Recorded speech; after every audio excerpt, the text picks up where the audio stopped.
My conversation goes with Tom Theakston, in charge of Diageo's luxury portfolio across the GB on-trade.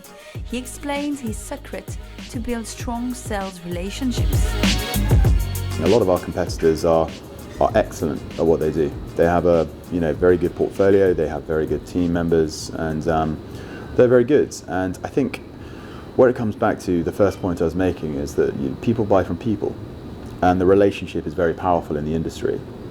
And it's developing almost a great friendship, but also a level of respect for each other and recognizing what the other needs from a partnership. And a partnership is not a partnership if it's take in one direction. It has to have a level of respect both ways. And working with somebody over a long period of time, you develop that working respect, you develop the understanding of what the other needs from that relationship. And then once that balance is perfectly in place, that's where a great business relationship comes from. How do you train your sales team? Because you cannot attend all the business meals. So what do you teach them to build this kind of relationship? First, when we're very careful with who we hire.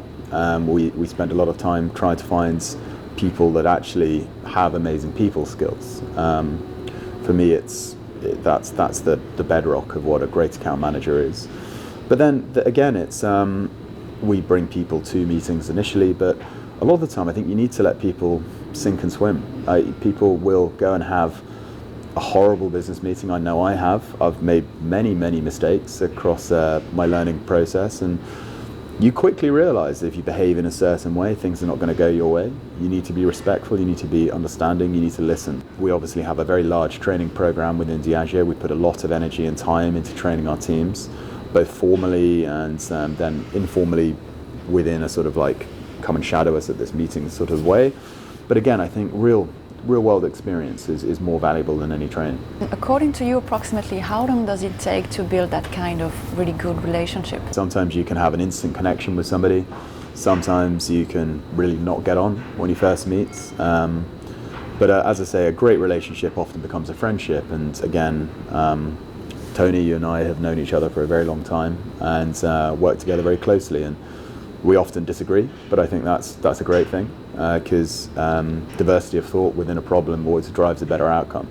But because we have those sort of working respect for each other, if Tony disagrees with me, I like that because it goes, well, actually, God, I haven't thought of that. And often that disagreement will drive a better outcome. But there's no set amount of time to how you create a great relationship with somebody, but it comes through how well you can listen, how well you can understand them, and then how well you can use that understanding to support them. How important a good conversation and good table manners are for you?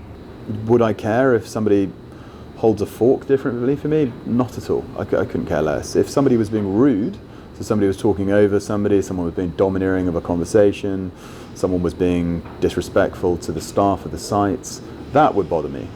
I'm sure I don't have perfect table manners. I like to think my grandma would be very upset with me. She used to hit me with a wooden spoon if I put my elbows on a table, but she's probably still watching down to make sure I don't do that anymore. But would it bother me? Not at all. Would it bother me if someone was disrespectful to staff in a restaurant? Absolutely. So I think it comes down to how polite you are as a person is far more important than table manners. And regarding the menu, what kind of dishes do you like to have and to offer your guests? If I'm bringing somebody to a great restaurant, I'm bringing there because they're brilliant at what they do, and it's not for me to then tell somebody what their preferences are. If you bring someone to a great restaurant, the food's amazing. It doesn't matter what they order. The atmosphere, the service style is going to be brilliant because you already know that because you brought somewhere you like. I think sharing plates are often quite nice because that in itself creates an atmosphere of sort of convivial conversation. Oh, try this, this is amazing. But equally, if somebody wants to order what they want to order, let them do that so they feel comfortable. How does this trend of reducing alcohol consumption is affecting your business? I think what we are trying to really champion at Diageo is actually low and no alcohol is a hugely important part of the industry and should be celebrated.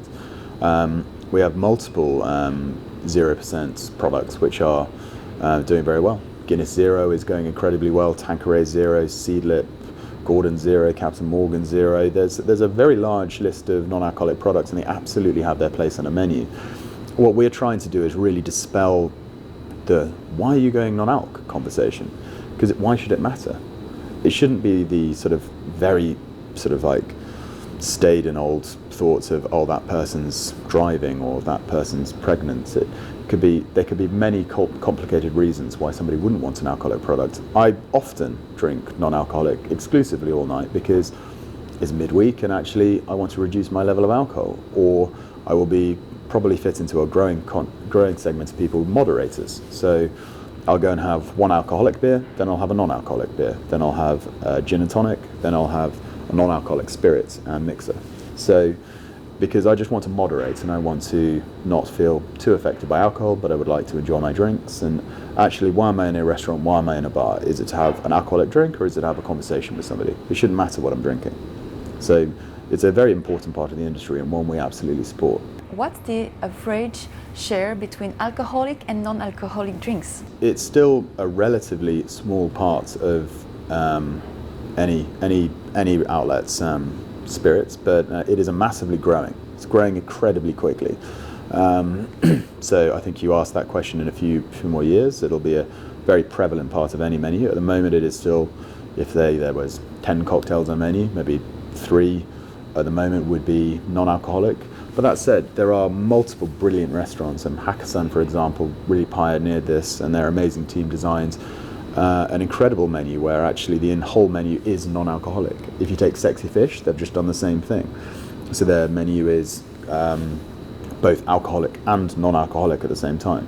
So the cocktail menu doesn't have non-alcoholic cocktails, it just has cocktails. You then choose what level of alcohol you would like. What is currently top bestseller? It depends where you are. I mean, in the top of the category, agave is starting to dominate the cocktail trend. So the rise of tequila, the rise of margaritas, Paloma serves, things like that. But as I was saying, probably the fastest growing trend in the industry is non-alcoholic. And that's something that is brilliant for our industry. So it's one, again, we are very much big supporters of. One last question. It's like a bonus. I ask this question to all the guests.